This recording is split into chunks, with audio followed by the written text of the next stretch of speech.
To understand why Tango Blast takes everybody, you have to go back to their roots. They started out the crash dummies for the real organized, true prison organizations. Those organizations like Texas Syndicate would pull men they saw wear good into their ranks while leaving the scrap to stay on the crash dummy list. Tango started reuniting and taking everybody in order to build their numbers up, to go to war and separate. They did, and eventually the tough gangs like Texas Syndicate were locked down away from general population. Texas had to lock Texas Syndicate down because they were killing tangos left and right. Once Texas Syndicate was locked away, Tango continued to take anyone and everyone to keep the numbers up. Even 1,000 ants can be dangerous, but stand alone, one ant is no threat. The real ones see it for what it is. They claim to check paperwork, but what it truly comes down to is numbers. In the Gamland documentary, there is a heroin addict Tango member interviewed that was in prison for beating his wife with a baseball bat.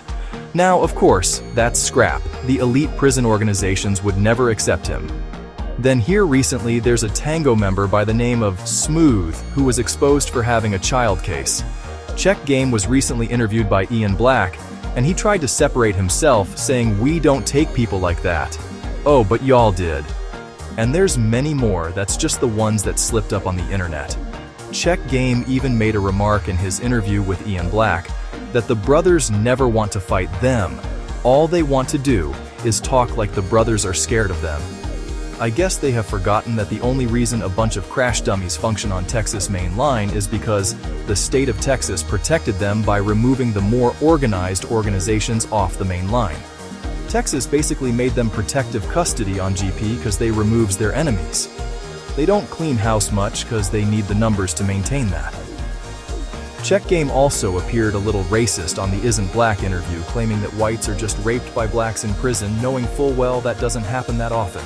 It was his way of putting down the whites. So in one interview, he disrespected the whites and the blacks. Not to mention, he contradicts himself many times in that interview.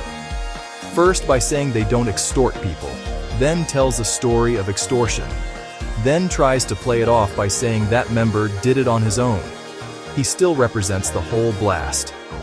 Then he goes on to tell J-Cat stories of pushing poop through a hole in his wall. A lot of Tango members are on meds because they take everyone. There's a lot of J-Cats calling themselves gangsters. The real ones see through all the smoke and mirrors.